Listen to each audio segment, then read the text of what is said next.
Thanks for joining with us. I have Kerry. He is script to screen director, producer, executive director. Ken, welcome to the show. Thanks for being here.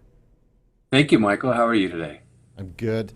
All right, Ken, give us some background about yourself, and then I want to talk about script to screen and what you do in the industry and why some of the things you do are so disruptive to the industry sector you're in.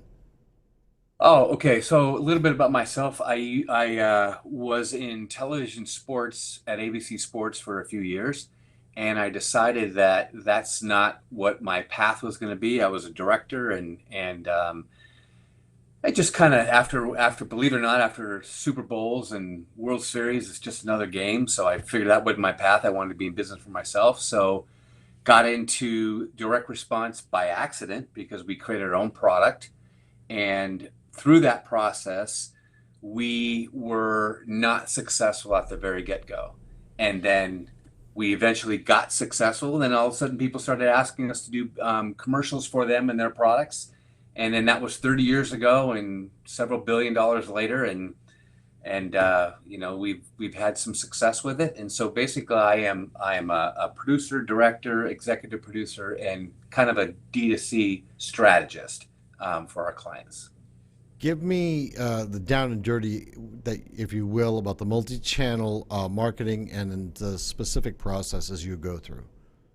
Well, as you know, multi-channel is everything today. So, for example, when we do a campaign for a client, they're looking to do a couple of things. They're either they're trying to drive sales to all channels, whether that's social, digital, retail, Amazon, all the places where they're going to be doing commerce. So what we do is we create a message that essentially creates a prospect into a customer.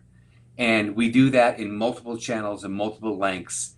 And so what we're doing is that we're hitting the consumer wherever they are during the day. As you know, we have different behaviors and different paths of whether we're on our phone or laptop or what behavior we're in at a certain time of the day. So we're putting together a consistent message that is going to be in front of them, and then hopefully somehow, some way during the buying cycle, what they're looking for, we're going to be in front of them and going to create an action, which is to purchase or to find out more information.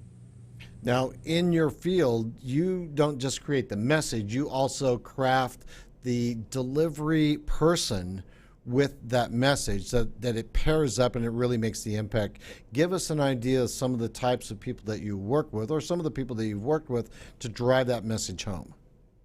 So most of the time, it's about what we really are, and we find to be very successful, is when there is a developer, somebody who has solved a problem for themselves or someone that they know, and they have created a product or service that has solved that problem. Usually that's the best person to deliver that message. If that person is not comfortable doing that, usually we'll find either a celebrity or an expert that is in line with that brand or with that message. And for example, when we worked with a company called Shark Ninja, we worked with Sofia Vergara. When we worked with a company called Total Gym, we worked with Chuck Norris and Christy Brinkley. We've worked with just about every the fitness product from a gal that we worked with, Gwyneth Paltrow. So these people had something to do with the product or the brand. They could talk about how it helped them. So that's usually where we like to start. And if we can't get there, then we'll create a show around that doesn't necessarily revolve around a single person. Tell the audience why it's so important. DTC is so important these days to be able to utilize the talents that you have in order to get the conversion you're looking for. So I'm glad you asked that question, because we are, as technology has changed everything that we do, and everything that we do, whether it's social, digital, television, offline, online, outside of offline, those are just slang words for the internet. So it comes down to this: Amazon and Google, they're not afraid of retail stores. What they fear is brands and products creating a direct to consumer relationship with their customer. Therefore, that's why it's so important, because we tell our clients that there's a lot of things that people don't understand. It's very expensive to do business on Amazon, and it's very expensive to do business at retail, especially as retail starts to condense and Amazon starts to grow. They have more control. But the problem is when you sell at retail, when you sell at Amazon, you don't own that first tier data. You don't own that customer data. Therefore, you don't have a direct to consumer relationship. So you're constantly putting out a new product. But if you create the direct to consumer relationship, you have that first tier data. So you're constantly serving that person. So they want to do business with you and they don't go to other places, because there's going to become a time, Michael, where Amazon is just going to do what they're going to do. They're going to create their own brands, and they're going to squeeze you out. Same thing with retail. They're going to create their own brands. Not they're going to. It's already happening with Amazon Basics and other private labels at retailers. And you're going to get squeezed out. It's going to become so expensive to do that. You're going to be vulnerable. And a direct to consumer relationship and an advertising campaign keeps you from being vulnerable to what those other players are doing. Talk to me about the process you go through. First and foremost, we have to understand with a client who approaches us, is this the right medium for them? Do they have the right product? Do they have the right cost of goods? Do they have the right KPIs already set up ahead of time of what they want to accomplish? It's a long game when it comes to this, because depending on what you want to do as a company, we have to understand that first. Once we understand what your KPIs are, then we can design a campaign specifically to match those KPIs. So once we've determined that that's the right thing, we immerse ourselves with that product in that category and everything going on in that category at that time. And we really, really drill down: what is the unique selling proposition? How can we differentiate that product or service from everybody else out there, so we can create that niche, we can create that category, so we can stand out from everybody else. And then we put together all the elements to make that message, and then we deploy it through this multi-channel world we live in. One of those elements has to be branding. Talk to me about how you work with that to keep that relevant and engaging. Yeah, brand is huge. And when I talk about brand is even more important today. So let's imagine that, Michael, you have a vacuum and you're selling it everywhere, and you happen to sell it on Amazon.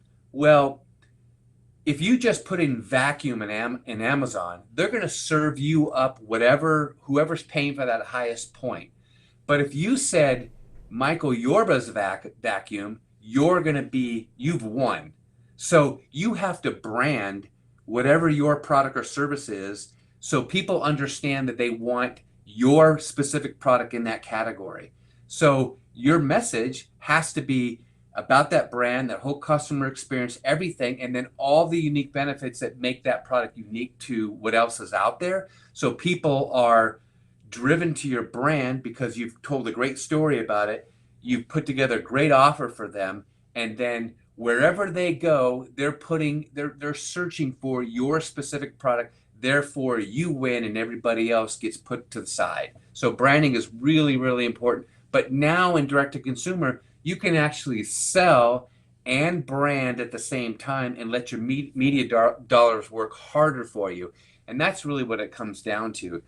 I haven't met a CEO, a CMO, or a brand manager who is not tasked with, how do I make my marketing dollars work harder for me today, especially because all of the attribution that needs to be put into the equation to understand what your KPIs are. What about some of the pitfalls that people who are watching this show need to know about? Some of the pitfalls are specifically you have to let's just talk about brands. You have to be able to separate yourself from what you've been doing in the equity advertising world and let the experts in direct to consumer marketing do their thing.